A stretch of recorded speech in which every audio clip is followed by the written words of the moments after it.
This is Ryan Pedersen here for the Prep Pigskin Report. I'm here at El Camino High School tonight with the El Camino and Oceanside rivalry. And not only is it just senior night, but we're honoring an alumni here at El Camino High School. I'm with Christopher Kalafut's father. Mr. Kalafut, it's an honor and a privilege to meet you. I appreciate your time. What was Christopher like in high school? Well, he was a very smart student, and he played football, and then he played in the band, the marching band, and changed clothes at halftime and marched, and then changed back into football uniform and did the second half. Not a straight A student, but very smart, and he was like 3 points below mentally gifted. Consequently, he didn't get certain classes, but he got a lot of other classes. He studied German at Miracosta in his senior year, Wow. took some classes out there. And he was always the smartest one of my 5 kids. So. How did he manage football and band all at once? It was difficult. I guess the changeover part was the hardest part because he did his band training somewhere else, and then he did his football practice on the field. So he didn't really have a problem with that. He just smoothly transitioned both situations. So, yeah, I don't know other than that. Now, he was a commander in the Navy, yes, correct? Right. Did he always want to be a pilot? In the 7th grade, his set 2 goals: one to be an engineer and one to be a commercial airline pilot.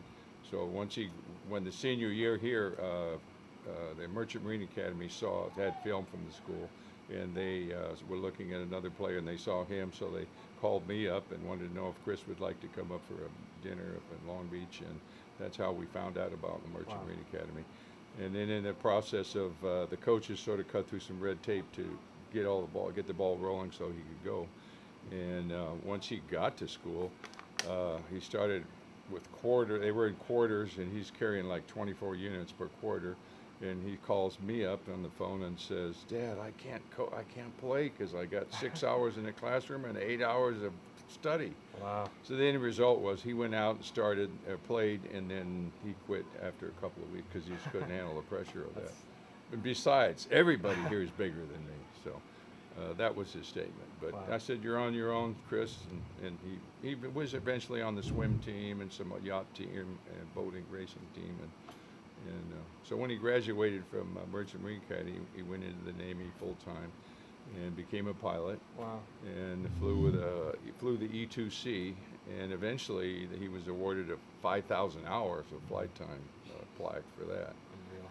Wow. And then he was in a squadron that was a reserve squadron, flew DEA missions in South America and the Caribbean, and eventually they terminated that squadron, so he was recalled to flying a desk in Norfolk, and then the job that he got now was a non-flying billet in Qatar.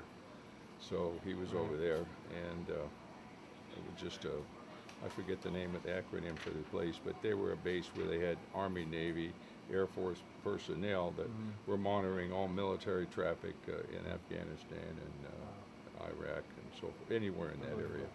And he was part of the 1983 title 1982 team? undefeated team, the first undefeated team that Hermeyer had. Okay. So.